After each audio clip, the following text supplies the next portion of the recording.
We are done with the definition of Sautrantika school. Next is Vipashka plus Sautrantika definition. We finished. Okay, next we'll read the first line of page 87. Proponents of Sutra and exemplifiers are mutually inclusive, which means that sometimes the Sautrantikas, they're also referred to, they're also called as the exemplifiers, because whenever they try to prove something, whenever they try to explain something, they always bring in an example, try to convince things by means of examples. As such, they're referred to as exemplifiers. But exemplify, this word is less often used. Wherever you come across the teachings or the philosophy or the standpoint of Sautrantika, you only find the word Sautrantika instead of exemplifiers. Sub-schools. There are two types of proponents of Sutra. Proponents of Sutra. So this is what is, this explanation, what I like to do here is something which is common between Sautrantika and Chittamatra. That is, you can group, the whole thing into two. One who is more keen on, the literal teachings of the Buddha. The other who is more keen on reasoning. So, the section who follows the scripture more literally, and the other section who follows the reasoning, more. So now let's read. There are two types of proponents of Sutra. Proponents of Sutra following scripture and proponents of Sutra following reasoning. The former are many proponents of Sutra who follow Vasubandhu's treasury of manifest knowledge, and the latter are many proponents of Sutra who follow Dharmakirti's 7 treatises on prime cognition. The Dharmakirti's 7 treatises on prime cognition, that it involves a whole lot of discussion on logic. Just setting things on the basis of logic. And interestingly, of all these seven treatises, the primary one is what is known as the commentary on valid cognition, and which has 4 chapters. And the first chapter is basically to explain as to how logic works, the different, the workings of the logic. And the second chapter is primarily on Four Noble Truths. So there is explicit explanation of Four Noble Truths on the basis of reasoning, through reasoning.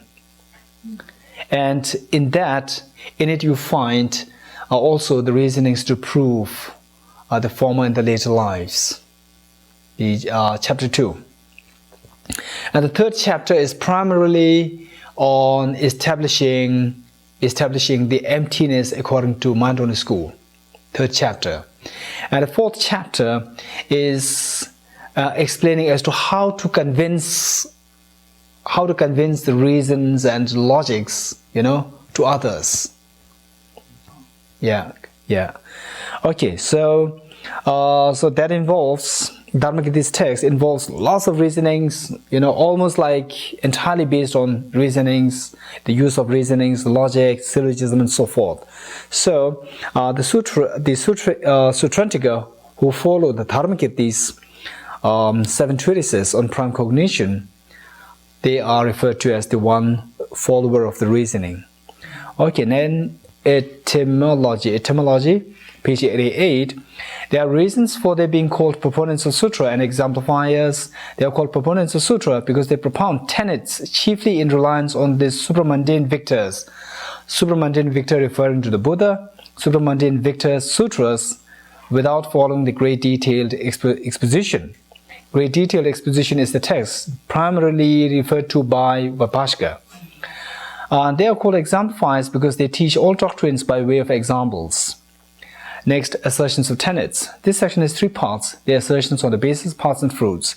Assertions on the basis. This section is 2 parts. So the main outlines, you see that what you have there in Vipashka is just the same.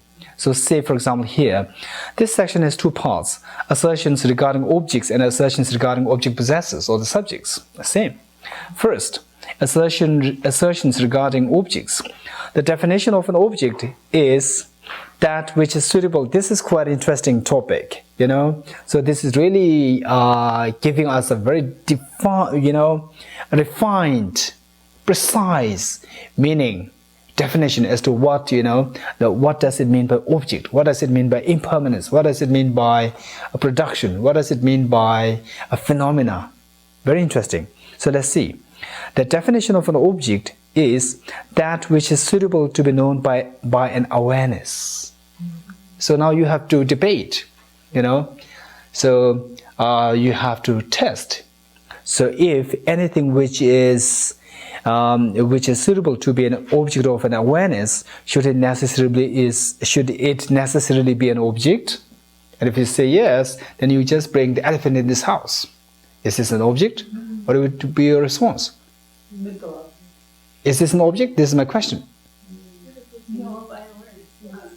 You want to say yes? Okay, if you say yes, then it will contradict what is going to be said later on. Is it existent? Because somewhere it might come across pointing to the need that objects and existence, these two are interchangeable. You know, anyway, let's read more, then we'll see.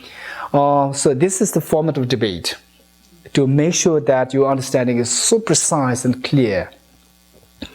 The definition of an object. So now we have already defined what object is, right? Number one. Now number two, the definition of an object of knowledge. The definition of an object of knowledge is that which is suitable to be an object of an awareness. What is the difference? What is the difference between the definition of an object and the definition of the object of knowledge? Known, suitable. Sorry? One is to be known, one is to be suitable. One is suitable. Okay, yeah. So there you see there's a very subtle difference. You know, one is which is suitable to be known by an awareness, and the other which is suitable to be an object of awareness. Okay. So anyway, by the way, just wait, no hurry. Number three, object.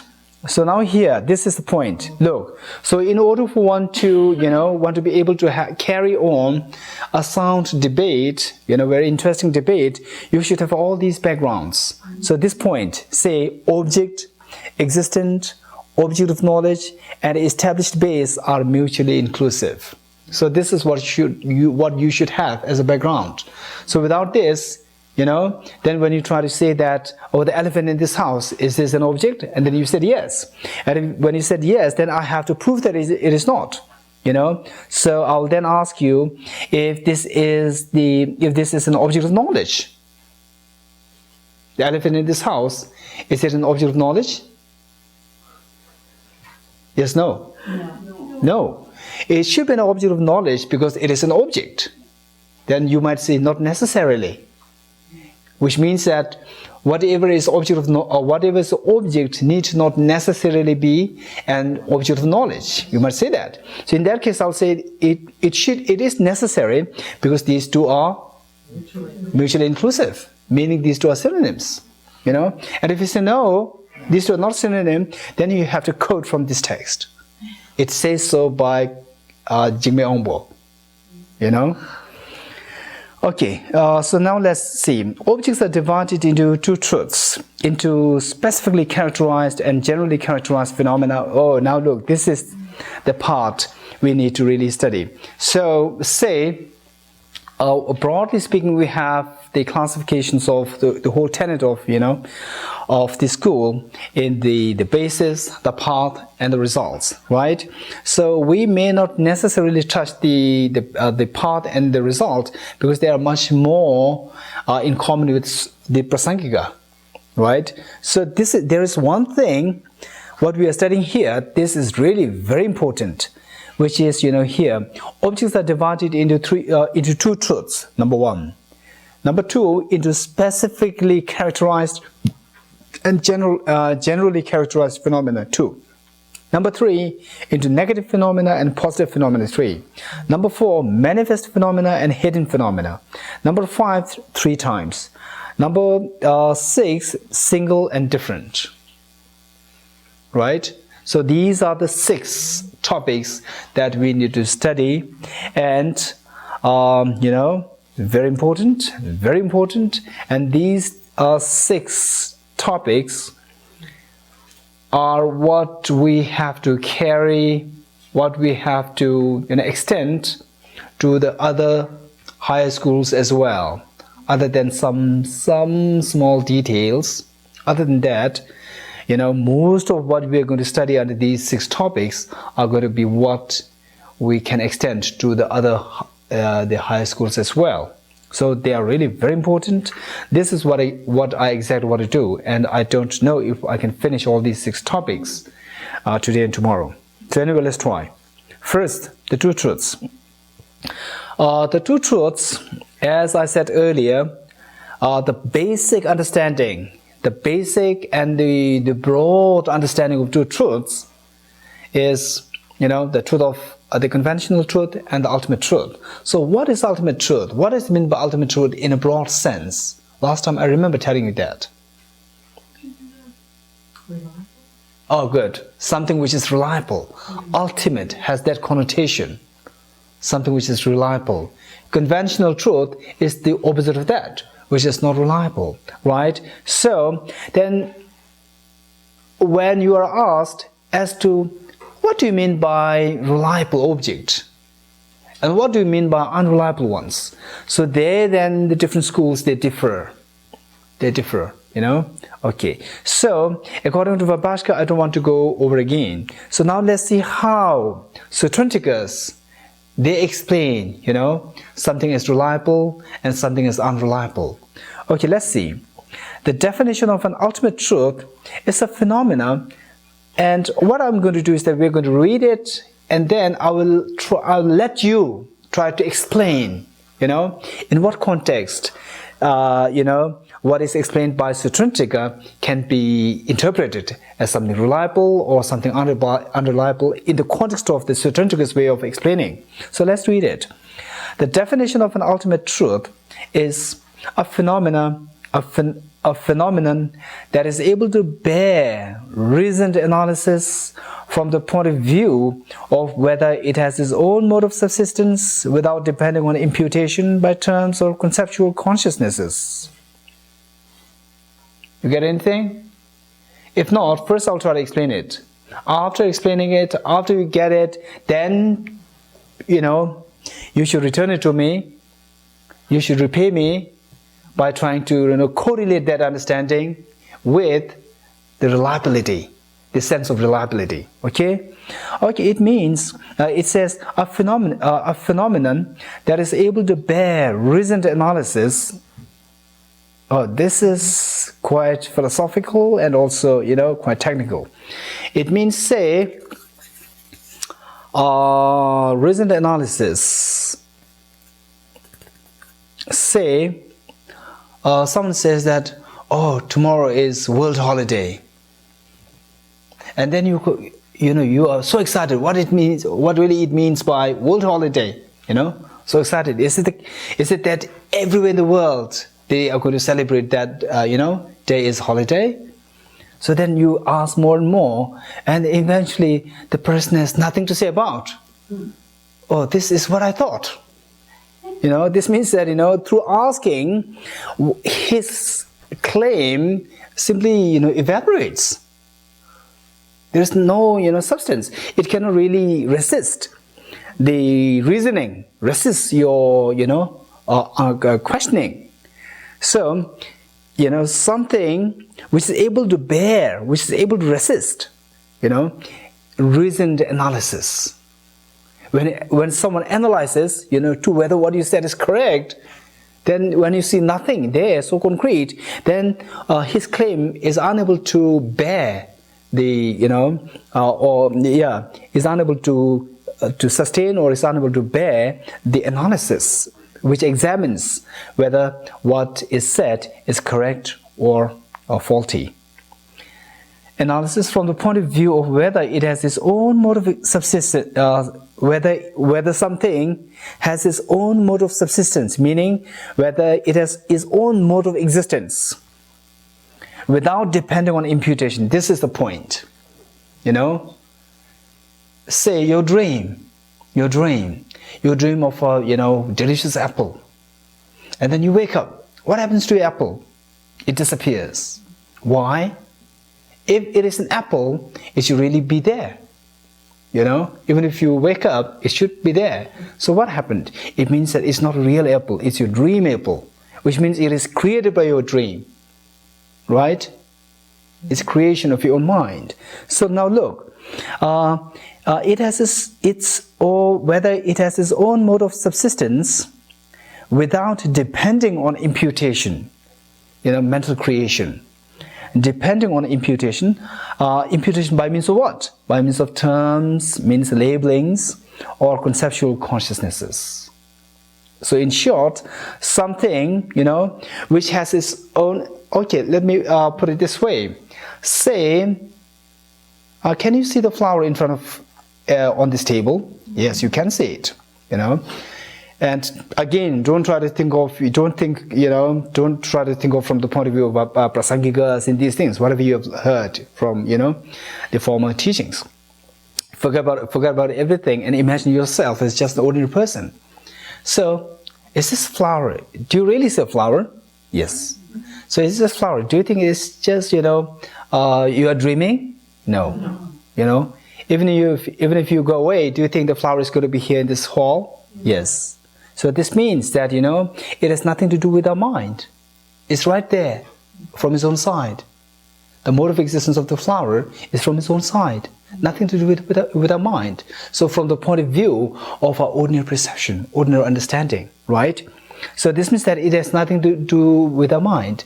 So now, whereas if we speak about the beautiful flower in your dream, as soon as we wake up, what happens? It's gone. So what happened to it? Why, why when you're away from this house, this flower keeps on, it keeps on being there on the table, whereas your dream flower, as soon as you wake up, it disappears. Why? What is the difference? Yeah, one has its own mode of subsistence, and the other is just created by your own mind, right? Okay, so one, now it says that something which has its own mode of subsistence or existence, which doesn't, rely on conceptual creation, which doesn't really exist by means of imputation by some conceptual thoughts, so that is known as ultimate truth. And whereas something which comes into being by conceptual imputation or by labeling, it is conventional truth. Right? So you got something? Yeah. If you got it, now explain to me as to why, we said that, okay, just in your own words, define what it means by ultimate reality according to Sautrantika school. In your own words. Or you can borrow words from here, it doesn't matter. Something has a material base. Something which has a material base. Wise enough? Anyone? It'll be there even if I'm not in the room. Good. Or if you want to make it a little bit more, scholarly,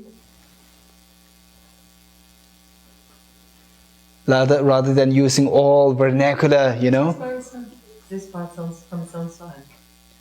Or exists from his own side, independent of imputation by means of terms and concepts, right? Okay. So by using these words, and if you still gain the meaning, it is better to use these words. Whereas if you use all these jargons and don't understand anything, better don't use it. Better not use them, right? So now, in this case, you know the meaning. You know the meaning. In that case, better use these, wonderful words. They are not jargon, right? Okay. So now my question, now as to how for you to repay what I, explained to you, is by teaching me why something existing from its own side, independent of conceptual imputation, is reliable phenomena. Because we said ultimate reality has the connotation of reliability. So why do you say that something which exists from its own side, independent of the conceptual imputation, is a reliable phenomena? Why? Because it's there when you come back in the room. Can bear analysis. Can bear analysis. What is there? If something can bear analysis, why should it be reliable? Because it doesn't rely on. Because then it doesn't rely on faulty perceptions and changing ideas and things like that. Don't try to make so complicated. I don't mean to say that you are making complicated. The thing is that simply think about Mr. A. Sometimes he tells, when he's happy, he tells you the truth. When he is off mood, he will tell lies. So one day you have a very important project, important thing, and there's only Peter who should have the proper information. Would you decide on the basis of what Peter is going to, the information that Peter is going to give you? Only if he's happy. Sorry? Only if he's happy. But you don't know whether he's happy or not. So not, right? You're not going to rely. Why? Because he is not reliable. Why not he's not reliable? Because he often lies. That's it. So reliability, whether something is reliable or not, is not a philosophical jargon. This is what we use in our ordinary convention, everyday life. So always, when there's a word which you use in the ordinary conventional everyday life, always try to make sure that you use it in that way, in that fashion. Other than when you truly require to interpret that in a different way. Otherwise, always try to explain the same word the way it is used in the ordinary everyday life. So now tell me, something which exists from its own side and independent of the imputational thoughts should be a reliable phenomena. Why? So without asking these questions, when I teach or when I explain something, you might think that you get something, and then we go on, we can go at a great pace, but in true sense you get nothing. It's so shallow. Whereas if I ask these questions, then you will think, because if you're thinking, then you start taking root. So now tell me why. It's the same for everybody. What? I see. Oh, that also makes sense. Since something which is existent, independent of the imputational, imputation by terms and conceptualizations, this should be something common to everyone. So therefore, it's so reliable. It's not something that for you it is flower, for someone it is apple. It's not like that. It's quite, when you say, oh, I have a flower over there, then you go there, it's really flowery. Everyone agrees. Oh, what he said is reliable. That makes sense. Anyone else? Is it endures for a period of time? So if I come back tomorrow, it'll still be the same thing? Are you sure? Is it not impermanent? Not that it's not. All composites are impermanent. We already studied that.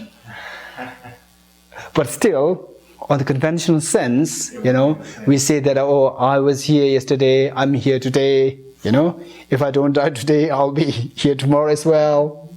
Yes, you're right. Yes. It can definitely perform the functions that we thought it would. Like what? Okay, for example, because fire inherently exists, we know that it has the quality of burning things, so it will always burn things. Dependably having that function. That's also beautiful. Yeah. Beautiful, yeah. So say, if, now let me put it this way. Oh, I have given, I have left $1,000 in a room. This is for you, And if, but if it is the case that $1,000 simply sometimes it disappears on its own, and sometimes it comes. Do you think it's reliable? There's nothing to feel joyous of, to be happy about, because you don't know whether it's going to be, at the time when you're there, it might disappear, right? So, say if something is conceptually created, then when the mind is gone, it is also gone, right? Whereas when the mind is there, it is there. When the mind is gone, it's also gone, So that is not reliable. So whereas if it is something independent of the mind, then even if the mind is gone, it doesn't matter. It's still there. So it's so reliable. So if you say, "Oh, I have $100 in my pocket," if that is not conceptually created, then it's reliable. Whereas if that is conceptually created, dangerous. You may try to, go to buy something from the shop, and the shopkeeper might, sue you, or might, let you end up in prison, saying that he got, he took everything and he didn't pay me $100, and you said it disappeared. So this means that it is not reliable. So whereas if that is not conceptually created, this means that it has its own existence, right? Irrespective of our mind imputing it.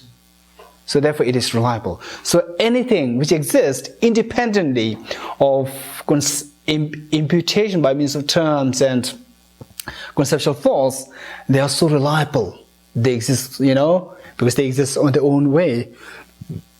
So that is the idea.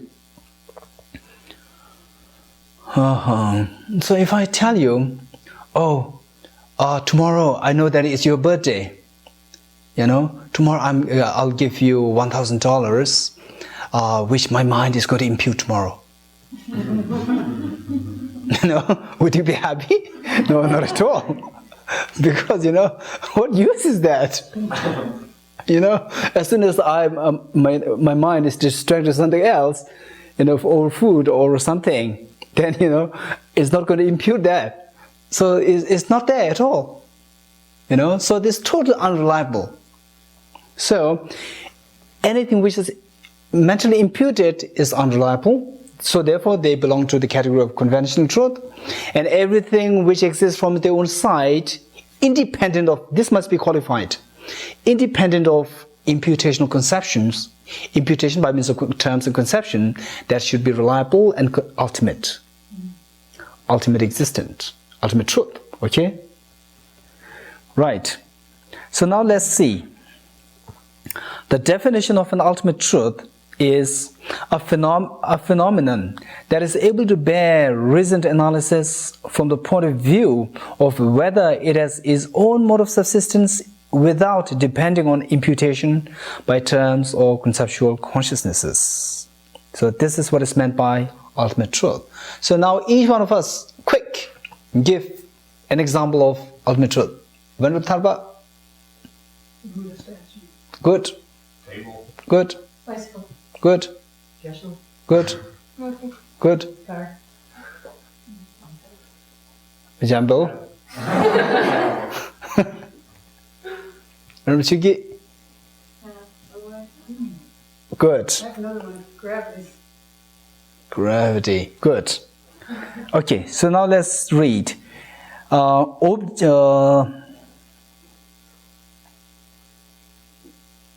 Okay. Now look. Functioning thing, ultimate truth, specifically characterized phenomena, impermanent thing, compounded phenomena, and truly existent phenomena are mutually inclusive. So that's really the point that we need to keep in mind. This is from the point of view of Sautrantika, not necessarily be true in the case of Prasangika Madhyamika. But you have to keep in mind in order to in order to make sure that you have some sound basis to back your debate. Not for the sake of debate, but the sake of making your thoughts and ideas, the concepts so clear, right? You would then try to exchange with others, what about, can you give me an example of how would you define ultimate reality? And then you let the other person define it, and then you try to bring in something which is not ultimate reality and say if this is ultimate reality. And then the person will say no. If the person says no, then you say it should be ultimate reality because it qualifies the definition of ultimate reality. Then you try to prove that. So once that is proven, then you say that whether it is ultimate reality. And then if the other person says yes, yes, yes, then you say it is not because it is not something else. Because something else and ultimate reality, these two are mutually inclusive. You have many of those things which are mutually inclusive with ultimate reality. Whereas if you don't know what these are, then you have no, sound kind of the strong argument to make. Okay, so let's see. A functioning thing. Functioning thing actually refers to all impermanent phenomena which functions meaning, which function to give rise to results. Function here referring to the ability to give rise to results. So this is what is meant by function. Functioning thing, number one, ultimate truth is already defined. Specifically characterized phenomena. This is also a very interesting topic. Of course, we are going to cover that as a separate topic, but to give you a rough idea of that, say a table. The table. What is table? The object that I see in front of, that we all see in front of me, right? So, and what about the table used by you? Is a smaller table. The table that you use and the table that I have in front of me, are they identical? No, they're slightly different, So, but say, what about the table used by Venerable Jambul and Venerable Chunyi? Are they identical? No, they are two distinct things, right? Identical. Just the same? Exactly the same? No, because, by millimeters, you can see where the screws they are put. We see that in the case of Jambul's table, the screw is there just 1 centimeter away from the edge, and in the case of Venerable Chunyi's, there could be 1 centimeter plus 1 millimeter. So it's not identical, right? So which means that the table over there, the Jambul is using the kind of the characteristics, If you think very deeply, so there is no other table which shares exactly the same characteristic as that of the Venerable Jambul's table. So this means that it is what is known as what? The specific, It's not something general. General means pervading, which pervades to all things, So this is something so specifically of, on its own. It's not something shared by any other thing that you can think of in this universe. It is so specific, right? Okay. Specific what? Specifically characterized phenomena. Impermanent thing, easy. Compounded phenomena, compounded or composite, meaning something which is composed, which comes into being by the composition of, composition of particles or parts like that. And truly existent phenomena. Truly existent phenomena. Okay. Truly existent phenomena, meaning it's not something dreamlike phenomena. It's truly existent there. So they are all mutually inclusive. Now, very interesting debate. So how you should open a debate is you can simply bring in, passages from this text or from any reliable text. Say, for example, you say, what about table? What about table? Is it ultimate truth? So say I'm opening a debate. Is it ultimate truth? Yes. Yes. Are you sure it is ultimate truth? Yes. Yes. The table, then I should be able to disprove your statement, your claim. The table is not ultimate truth because it is not specifically characterized phenomena. No, it is. Is it or is it not? It is. It is. Okay. It is not because it is a generally characterized phenomena. No. It is because table is what, pervades to all other small tables. Jambul's table is also table, Venerable Tharpas is also table, mine is also table. So table is not something specific. It's something which pervades, to all other instances of table. No? I see. Yours one is not table? It's a specific. My question is, yours one is a table or not? It's a table. Is a table. Mine one is a table or not? It's a table. Table. So this means the table. I'm not asking about your table. Yes. I'm asking about the table. The table. Table. One or the Table. Which one? I see. You have to point to This one or that one? Okay, that one. Yours one. Non-specific table. Are you sure? Yes. Okay. So what about your table? Yes. Your table. You are happy? Yes. Don't say you are not happy again. You're happy? Yes. Okay. Your table, it has many moments. The first moment, second moment, third moment. Yes. First moment table, second moment table, they're all your tables, right? Yes. So your table is again pervasive. It's not something specific. Each moment is specific. Or each moment is specific, but your table is not specific. It is. Is it? Or? It is specific. No, your table. It's not specific because it's general. Because it pervades over all many instances of table. Where are they? First moment of table, second moment of table, your table is impermanent. Right? It's composite phenomena. So anyway, okay. Hold on, so there are more debates coming up. Okay, let's see. Truly existent phenomena are mutually inclusive. This is the point we must have, just offhand to say.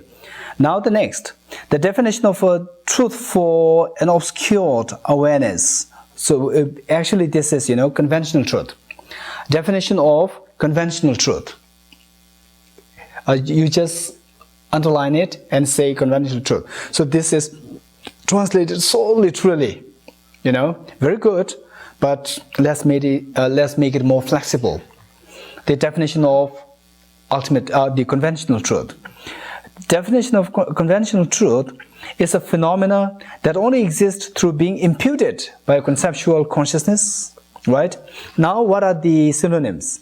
Non-functional phenomena, truth for an obscured awareness, which means obscured awareness referring to, conceptual thoughts.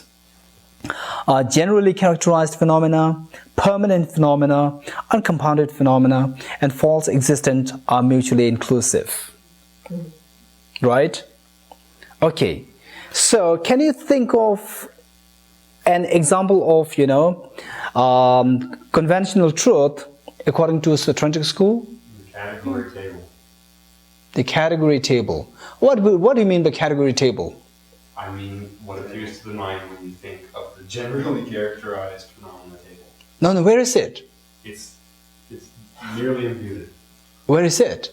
It is. It's. Is that the term, or is that the image that is coming to your mind? The meaning. Which meaning? The meaning. For example, the meaning four legs on the top. 4 legs at the top. Yeah. I see. So there is a table. It's the category table. There is a table, right? Yes. 4 legs on the top is a table. There is a table. This is not just. This is something perceivable. There's something tangible that we can hold. Right? It is impermanent. No. It is not impermanent. You cannot see a table. That would be a You cannot see. You cannot see that thing which has 4 legs and at the top. You don't see that. Do you see it? I do see Do you see it? So anything that you see, it should necessarily be impermanent. Right? Yeah. So what is that? Conventional truth.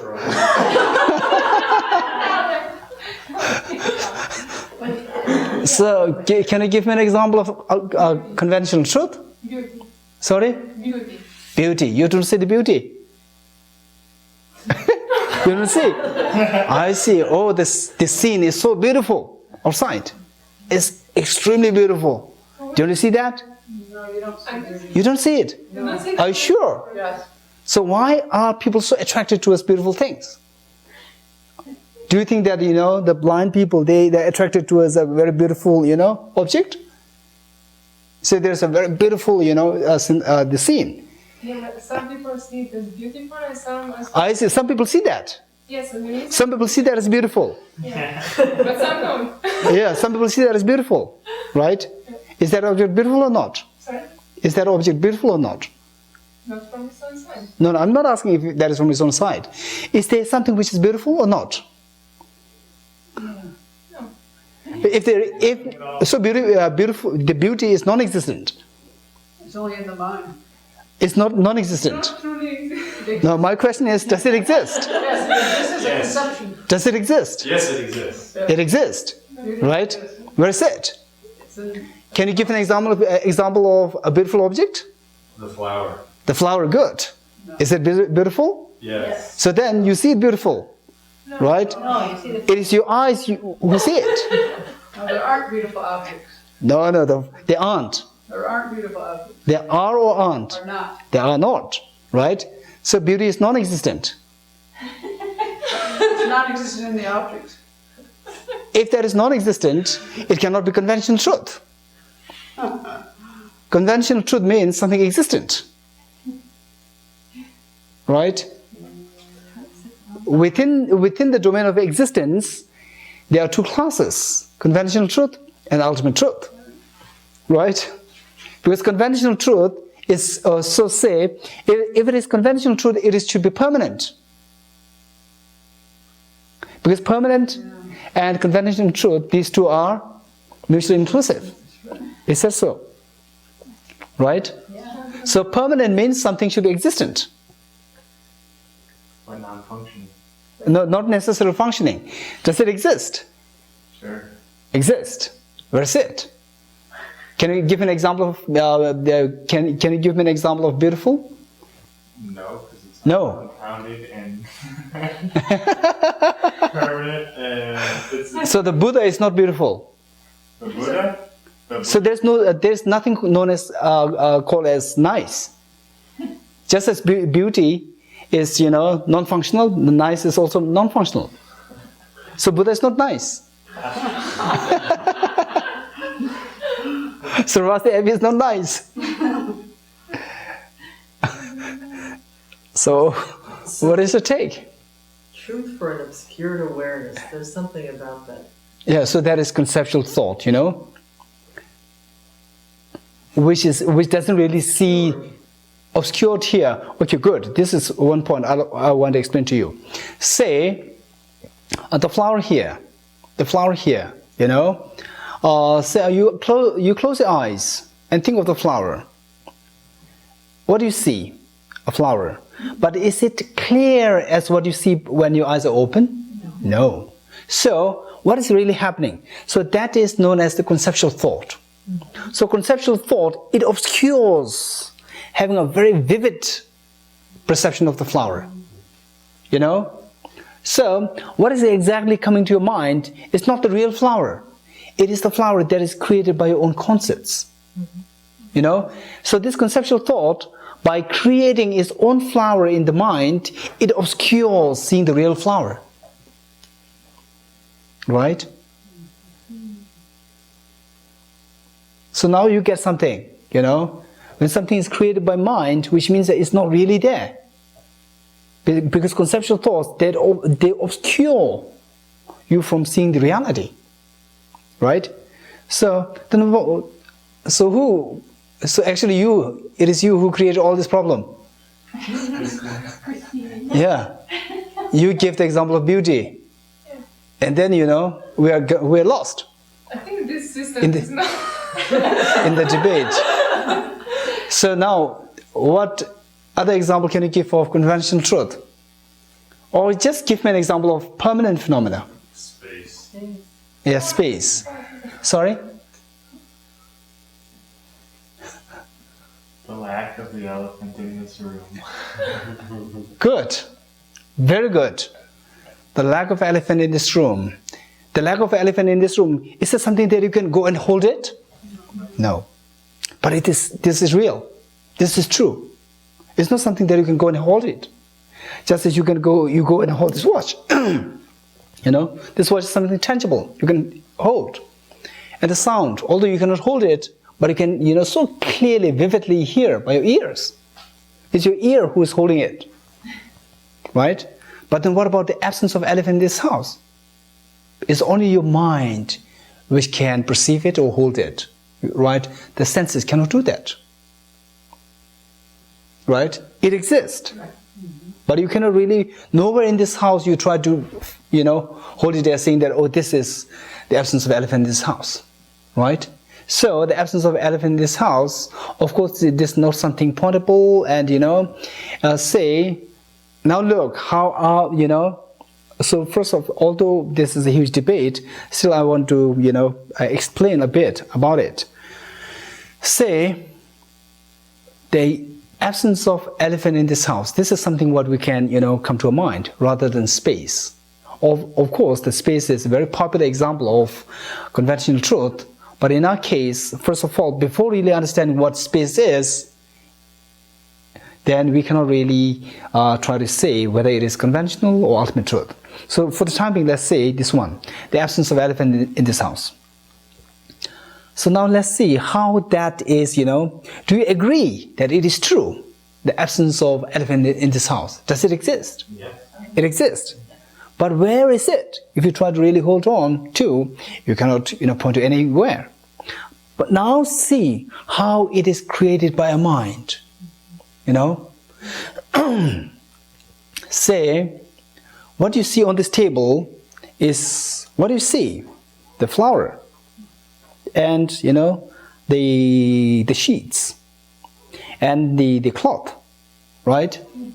So, if it is a case that the elephant is on this, on this table, we cannot really see the flower because the flower won't get space to be there.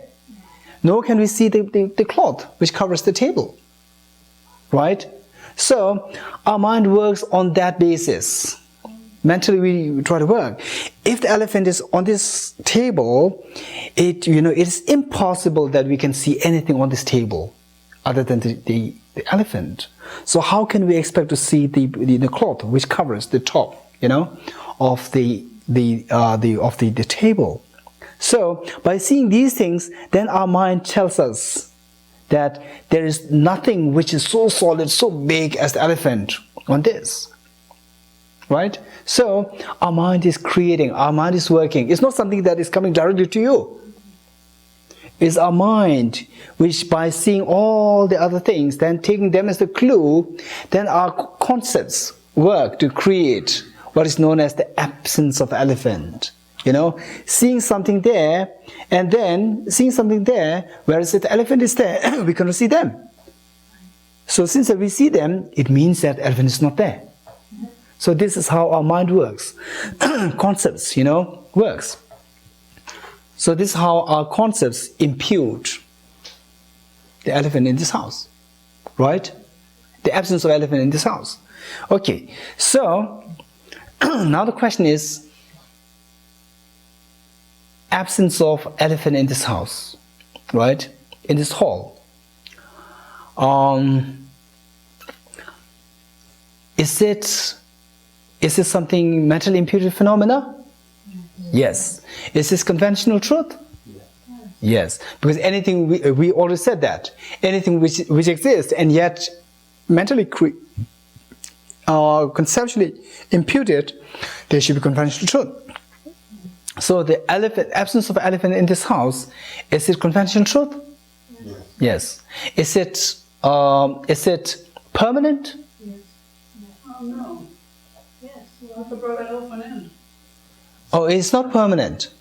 It should be permanent because because it is ultimate conventional truth. And conventional truth and permanent phenomenon, these two are mutually inclusive, synonymous. Not eternal. Should be. Should be. It's I know, not. system, but I could bring an elephant in and then you're permanent. That's because it's not eternal. Good. Yeah. Good. That's the confusing part. So we should make distinction between what? Permanent And eternal. and eternal. Yeah, right. You know? So the absence of elephant in this house is not eternal, but it's still permanent. So how can you say it is permanent? Doesn't change moment by moment. Absence doesn't change moment by moment. How do you know that? I don't actually know that because it would change moment by moment if I got Yeah, keep going. one moment and there wouldn't be one in the next moment. Yes. there would be one. I have a question about how. No question. Answer. As to how the absence of the elephant in this house is not, impermanent. How come emptiness isn't impermanent? No, this is the same question. Answer this. Yeah. If I don't know, then how? If I don't know the answer to this question, nobody asked me, then how am I going to answer your question? Okay, hold on. Let's go. So this we are surely going to do. Very likely today or tomorrow, I don't know. If tomorrow morning then. Tomorrow morning, or what is time right now? It's 6:30. 6:30, 5:30, 6:30. So what do you have out of this? Your practice? 7. It's 7. Okay. So let's say if you can do until, let's say it's already 6:30. Yeah, so let's do another 15 minutes or so. Then in that case tomorrow. Did we also tomorrow talk about how the absence of elephant in the room is also generally characterized phenomenon? Yeah, of course, yes, we'll do that. Yeah, but remind me, I'm not responsible if I don't answer this. If you don't ask me the question. I'll just put it off. Okay, yeah. So even if, say, I give you an answer, say another, teacher who has thorough understanding, explain you something, but it's not guaranteed that you're going to get the answer, fully for yourself. Even if the answer given is full, but you don't know if you get it fully. So for that, keep on asking, keep on exploring, right? This is a very serious question. Yeah. At the same time, we should know that if you say it is just mentally created, then it seems like it contradicts lots of the conventional realities, conventional acceptances. For example, then you have to say, there is no good and bad. Good is also imputed. There is no good. The Buddha is not good. Then say, oh, there's a good person, he has a good mind. You have to simply denigrate all these things. Well, for instance, let's say there are two persons looking at the same object, and Yeah. one sees it beautiful, one sees it not beautiful. Very good. What's So, the difference? no, what I'm saying, no, I'm not rejecting what you said. I very much appreciate what you're saying. So while you ask these questions, also try not to cross the border. Try not to, deprecate. Meaning, try not to deny what is accepted in the convention. Always try to understand, you always try to grow in your philosophical inquiry within the bound of, the conventional norms. So at one point, you may get some kind of wonderful understanding of, that, oh, there is no real good, bad, and so forth. Then, it's say what? Say what? Somebody steals $2,000. Yeah. Yes. We define good or bad in terms of result. If it has a pleasant result, it's good. If it's unpleasant result, it's bad. But for beauty, we don't have such a thing that doesn't bring a result. I mean, yeah. I see. So you mean to say that when you say good and bad, it makes some sense. Yes. But when you speak about the beautiful and ugly, it doesn't really make sense. No. Are you sure? Sure. So what we should be doing is that you should also try to take into account your daily personal experiences. So sometimes, say, you go to some places where, you see, filth, and then everything's so dusty, people urinating here and there, right? Feces, urines everywhere. It's so disgusting, right? And then you are there for about, say, 2-3 days. And then you wish that you are at home. And then, after 4 or 5 days, you get home or you get to some other place which is so clean, like, Sravasti Abbey. Then you will simply enjoy it so much, right? You will see it so beautiful, so clean and so tidy, right? So, try to incorporate one's own personal experiences. Number 1. And also the conventional norms, number 2. And your philosophical inquiry. Try to, bring them all together and see if they reconcile each other rather than contradicting each other, right? So, one's a good philosophy should be such that you try to negate the ordinary people's thinking so much, but at the same time you so easily accept the conventional norms.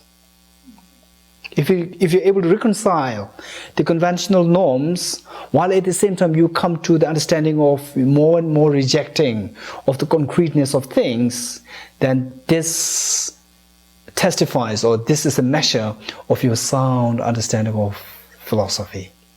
Whereas you go to the extent of, philosophy in these things, you try to negate many of things, and then at one point you say that there's no good, there's no bad, there's no beautiful thing, there's no ugly thing, like that, then this is not a good, philosophy. Then at one point you might come across a problem to become, kind of insane.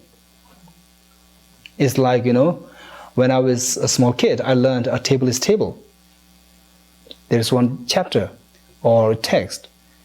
A story, a table is table. There's one old man who, who felt his life so boring, and then he started to make it exciting. So by changing the names of everything. So he went to the extent of being able to, when you see someone coming, oh, welcome the table. He meant to say, welcome, oh, my friend. So he went to that extent.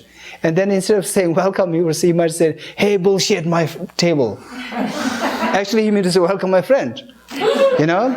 So then he gets so tuned to this kind of vocabulary, that whosoever he met, he used all awkward things. And then all people started to treat him as insane, So therefore, he then come to know that, oh, better call a table a table. So therefore, the title of the text is Table is Table. Right? So therefore, we should make it a point that our understanding of the philosophy, the emptiness, impermanence, they don't truly, cross the border of conventional norms. Right? Say, beautiful is beautiful, ugly is ugly. Right? Okay, anyway, I don't like to discourage, rather I like to encourage your, thought. This is really very important. So these are actually the means to get closer and closer towards the understanding of the ultimate reality in the sense of emptiness of independent existence. So actually what you really try to say is that, there is no independently existing beautiful object. There is no independent existing beautiful. Just as there is no independent existing beautiful object from the Prasanga's point of view, there is nothing existing independently. Everything that we see around, they're all deceptive. It's as though like there's just total nothingness. If you say everything is just nothing, it is just total blank, then people will treat you as insane. So therefore, Prasangikas, while rejecting all degrees of inherent existence, true existence, independent existence, they accept all conventional norms so easily, without any, without any conflict with it. So this is the measure of your having understood. So anyway, so while we're in the process of learning, we do have to encourage these thoughts. It's amazing. Good. Okay, we go continue. The last para, page 89. There are etymologies for the two truths. Uncompounded space is called a truth for the obscured, meaning the conventional truth, because it is truth for an obscured awareness. Obscured awareness referring to conceptual thoughts. Obscured here refers to a conceptual consciousness, which is called obscured because it is obstructed from the direct perception of specifically characterized phenomena. Specifically characterized phenomena means the bare object, the real object, the bare, real object over there, right? Because when you close your eyes and think about a flower, you simply have a vague, picture of the flower, so which is not the real flower. You don't get access to the real flower through conceptual thoughts. So this conceptual thought is obscured of seeing the real flower. So what we call as real flower is known as the specifically characterized flower. Right? Okay. Next. However, this is only an etymology and not a definition because it is too wide. Everything, or actually we really need to do it up, or why it is too wide, all these discussions had to be gone, but that's really time consuming. Everything that is the truth for a conceptual consciousness, that is for an obscure awareness, is not necessarily a truth for the obscured. This is because a pot, for example, a pot, is it conventional truth or ultimate truth? Ultimate truth is really over there. It's not conceptually created. Is because a pot, for example, which is an illustration of an ultimate truth, is also a truth for a conceptual consciousness. Why? Because pot is what can be perceived by the conceptual thought as well. But in an obscured way.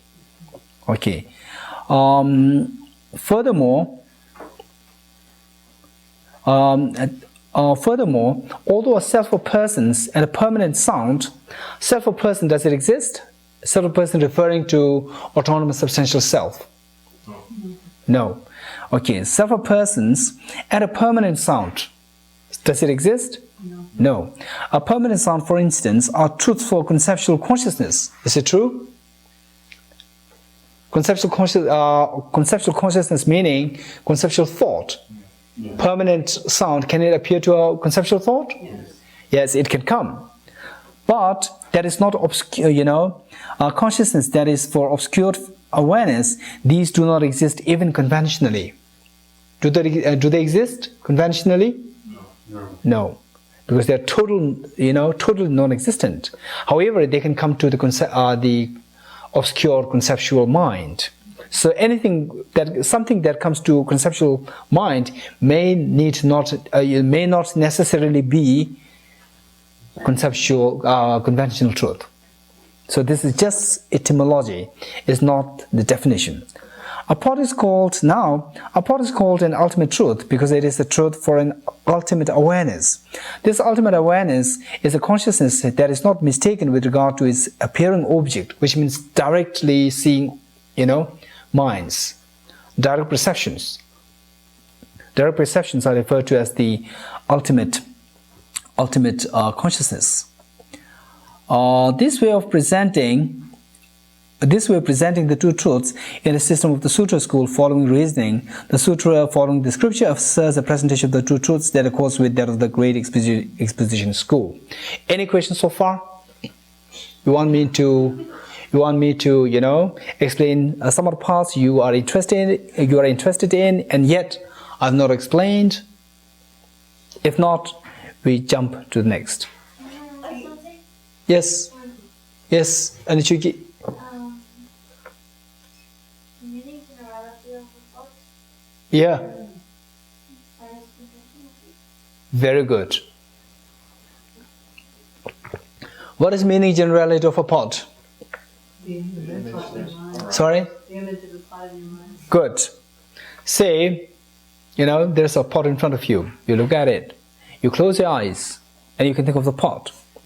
So that is not real pot, just image in your mind. So this image of the pot in your mind is what is known as the meaning generality, or the generic image of a pot, or meaning generality of the pot, right? Okay. Now, Venerable Chigi's question. This generic image of the mind, image of the pot, is it conventional truth or ultimate truth? Anyone?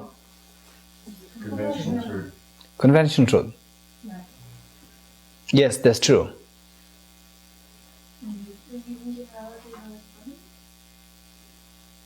Is it permanent? I'm the translator. Is it permanent? Tables, Doesn't change. you read the tables, tables. Okay. Let me debate with you then. Is it permanent? Yes.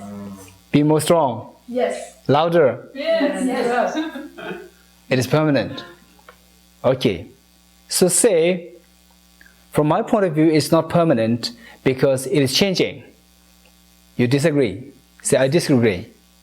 You disagree, right? Okay. Just as the pot is changing, to give you a very clear example, say the first day the pot is painted red, second day is white, third day is blue, fourth day is green, right? Just as the pot changes its color, you also have the generic image changing from, generic image of the blue pot to a generic image of a red pot, to a white pot, to a yellow pot, like that. So it's also changing, just as the pot is changing. Now, louder. What if the pot isn't painted?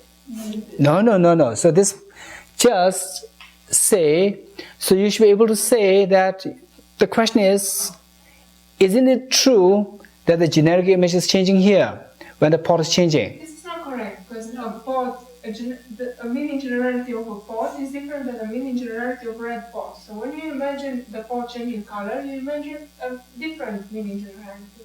Yeah, that's it. Yeah. So similarly, we are talking about a different pot. Yes, there are So this means that even the pot is not changing. No, So the if pot is permanent. if you think that the meaning generality of the pot, so this is just talking about a different meaning generality, then similarly you are also talking different pot. So even in that case, if you mean to say that the meaning generality of the pot is not changing, then even the pot is not changing. If you have to accept the pot is changing, the meaning generality as well is changing. No. The same reason applies. It's not correct. Why? The meaning generality of a table is different than the meaning generality of a pot. Of course, the meaning generality of the white pot is different from the meaning generality of the red pot. There are two different things. So similarly, the white pot and the red pot, these two are two different pots. The meaning generality. So this means that even the pot is not changing. Totally. How do you know the pot is changing? Just tell me. First tell me how the pot is changing. If you tell me how the pot is changing, then I'll tell you how the meaning generality of the pot is changing. Just tell me how the pot is changing. The color. Okay, similarly, the meaning generality of the pot, the color associated with the meaning generality of the pot is also changing. So the meaning generality of the pot is also changing? Yes. Yes, it is impermanent. Yes, it is not a conventional truth. Yes, it is ultimate truth. Yes. Louder. One no. One's a mental object and one is an ultimate truth. Okay. No, I don't want to spend too much time on this. Let me give you the answer directly. So say, you are there with a pot, right? With a pot. And then the first minute you have it red. I look at it, or red pot. Second moment you paint it white, or white pot, right?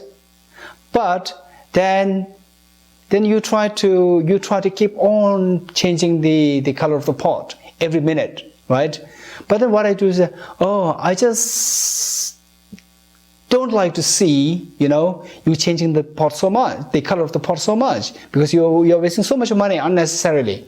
So that I close my eyes, So immediately before I closed my eyes, it was painted in a green. So, I have the image of the pot, enjoying it. Enjoying the image of what? Which pot? Green pot, right? So the other person is trying to paint, all different colors of violet and everything, every minute. But what is happening to the picture that I'm having in my mind?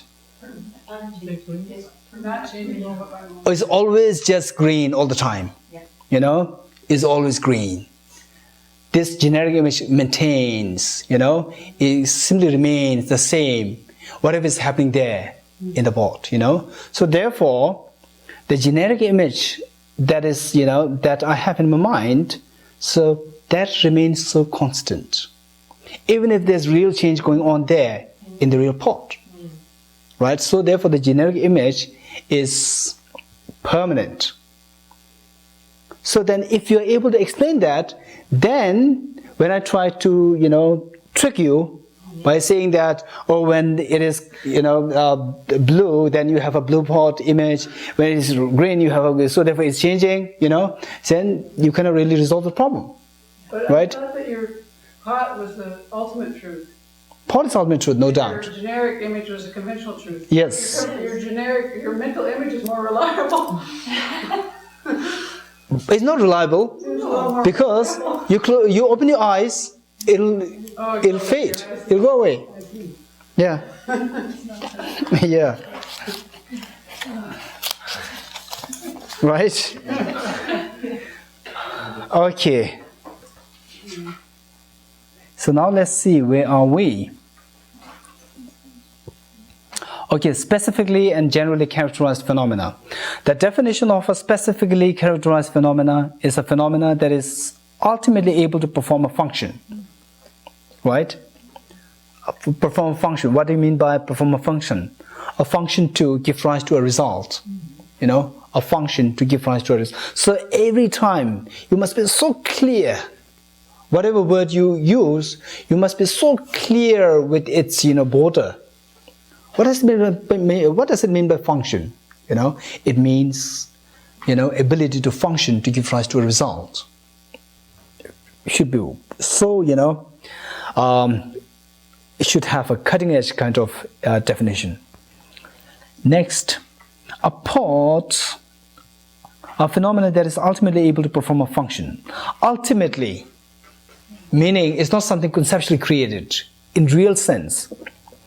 Able to perform a function. A pot is an illustration of a specifically characterized phenomena. A pot is an illustration of a specifically characterized phenomena because it can ultimately function to give rise to a result. Right? The definition of a generally characterized phenomena is a phenomena that is ultimately unable to perform a function. Uncompounded space is an illustration of a generally characterized phenomena. Imputed phenomena such as generality and instance. Oh, this is interesting. Imputed phenomena, mentally imputed phenomena such as generality and instance, one and different, mutually exclusive and related, and so forth, are generally characterized phenomena. However, something that is, any of these is not necessarily a generally characterized phenomena. This distinction should be made. So these are all so beautiful, so helpful to make your mind, keep alert and keep sharp and keep, make it so precise with any kind of understanding. Yes? Now, when you described specifically characterized phenomena earlier, when you were comparing John Pell and Venerable Chodi's tables, there was no discussion about function, there was discussion about description of the characteristics. So they're both tables that supply the same function. Yeah. But yet you But said what function? Specific What function? that gives rise to holding. No. I told you. Function what? That gives rise to a result. Result. Don't simply say a function in terms of holding something like that.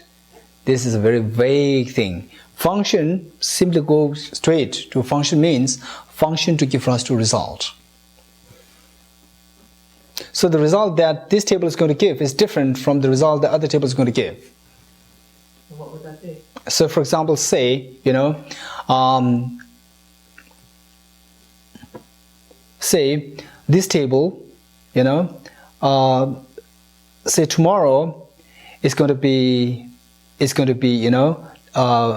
slightly burned, and the other table remains intact. So the tomorrow's table is the result of today's table, right? So the tomorrow's table, in the case of Jambul's one, is going to be a little bit burnt, whereas the other one is intact. So there are two different results.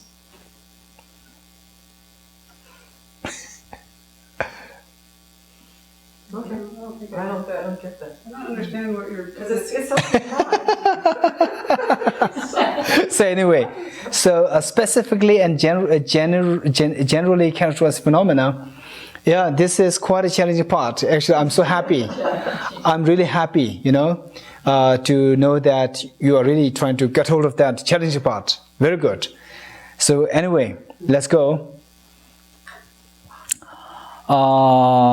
This distinction should be made. Okay, so let me first of all explain a little bit as to the illustrations given of the generally characterized phenomena.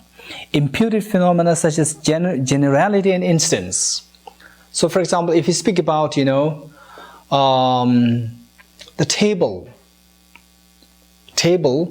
then it is general. Your table, my table, his table, her table, and so forth.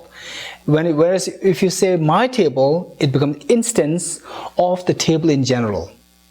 When you bring two things, a table and my table, which is general and which is instance? Table is general, my table is instance. So actually there are more, very interesting debates, but I don't want to touch it here, bring it here. So then what about phenomena and Tsering or Peter? Phenomena on the one hand and Peter on the other hand. Which is general and which is instance? It's general and Peter is instance. Okay, so this is what is meant by general and specific. So it says that the general and specific is an illustration of uncompounded space. Imputed phenomena. Imputed phenomena and permanent phenomena, these two are same, right? You agree? They're all same. Yeah, it is in text. Yeah, so this is, at least for the time being, we have to go according to text. Yeah, so these two are same. So, which means that the general and instance is permanent phenomena. You agree? Because it is an imputed phenomena. But then someone's table is different. No, so this is the debate I want to put to you. So first of all, you according to this text, Yes. you are a good debater if you're able to hold on what is said here in the text so well. Right? So, what about general instance? Is that permanent or impermanent? Permanent. Because it is imputed phenomena. Right? Okay. What about Abbey member and Alec? Is it permanent or impermanent? Permanent? I see. Alec is permanent. I thought he is impermanent. No, he's imputed. He is imputed. Yeah. Alec. Because he's an instance of a generality. I see. Alec isn't. Right here in the text. Yeah. So Inside. no, don't worry. Don't try to wash your hand. Alec, isn't he a human being? Yes, I am. Yes, he is. He's a boy. He is a human being, right? Which means he's impermanent, right? So actually, this is the debate what she wants to put. He sounds like an ultimate truth. Who? Alec, of course. But when he's put up against Abbey member, he becomes something else. So Abbey member, is it permanent or impermanent? Yeah, it's a perspective. Abbey member. It's permanent. Abbey member. Abbey member. Generality. Abbey member shouldn't it be human being? A dog, can he be an Abbey member? I'll choose a cat. Our cats are. Oh, the cats are also, they're impermanent, right? So Abbey member, is it impermanent or permanent? It's imputed. It's imputed. Why? This Abbey member is imputed. Why? Because what Abbey member is a concept, what Abbey member, where it pointing to them. You. Well, but that now it's now. No, you're Abbey member, aren't you? Yes. Yes. Yes. Yes. This means it's not imputed. It's something pointable over there. Well, no, you're specific. Yeah. Specific Abbey member. I see. So you are specific. You're not general. That's right. You're not general? I'm specific. You're specific. You're not general. I see. Anything which is general should necessarily be permanent. Yes. Not necessarily, for it says. So because it says, all generally characterized phenomena should be permanent. But It says that. also says that however some. No. So when I'm a questioner, you have to simply answer rather than, citing something else. Yes. All generally characterized phenomena should necessarily be permanent. Yes. You are permanent No, I'm because you are general. You are generally characterized phenomena specific. because you have many specifics. Because today's you, yesterday's you, and so forth. Yeah. In each moment, I'm specific.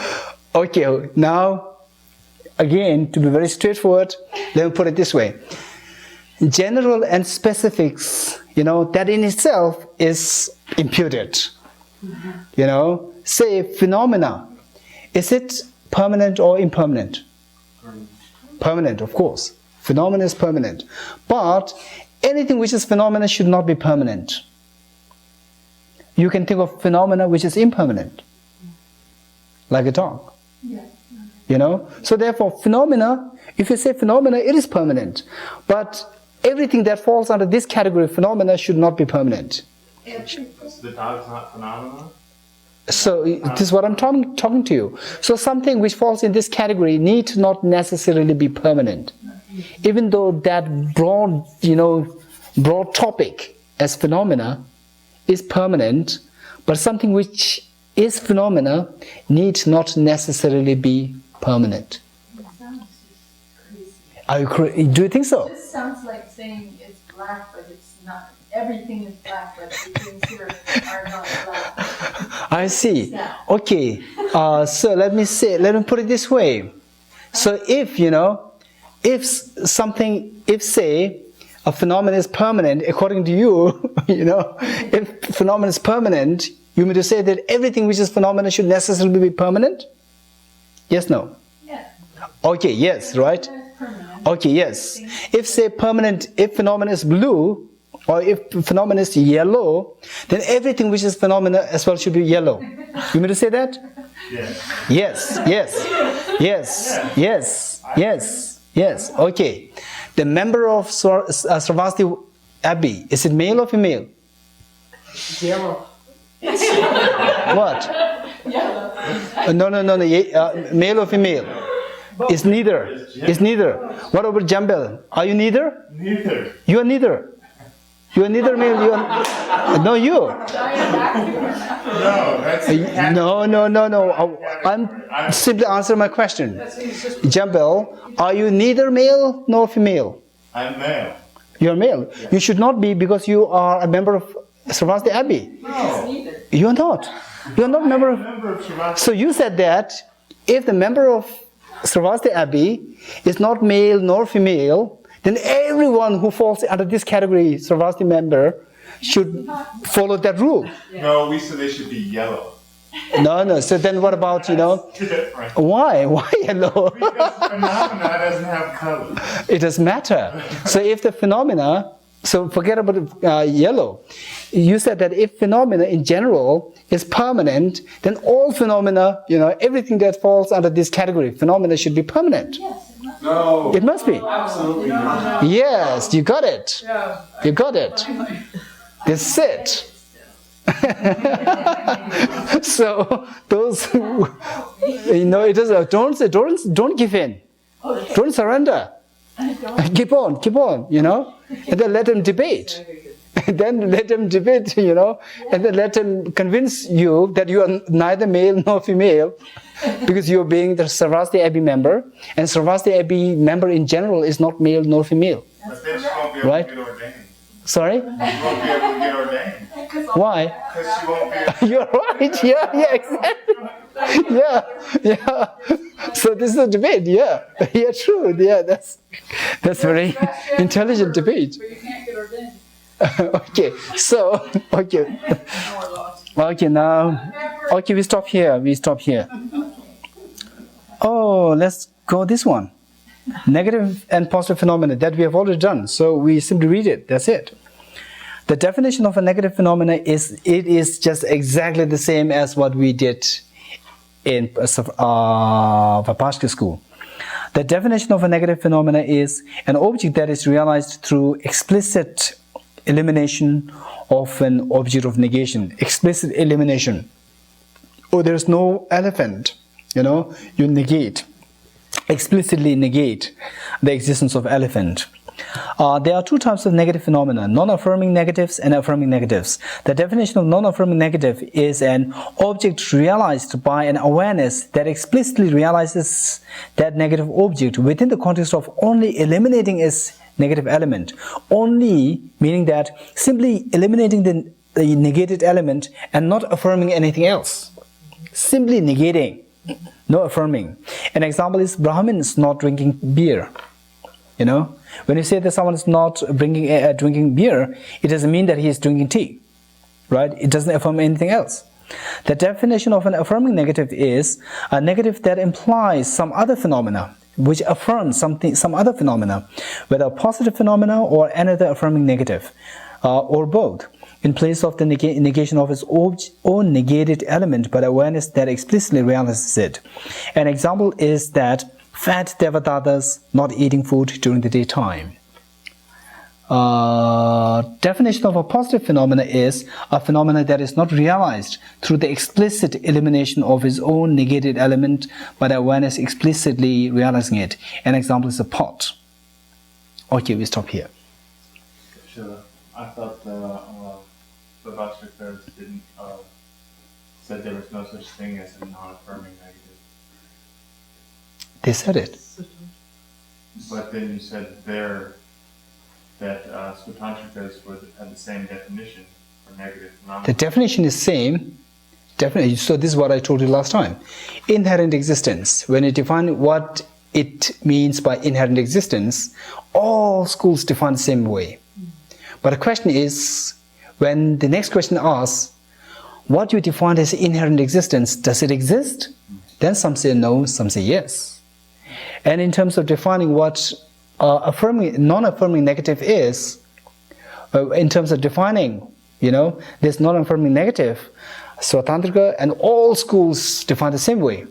But when you asked whether non-affirming negative exists or not, then Vipassakas say no. Sautrantikas and above say yes. Okay, we stop here.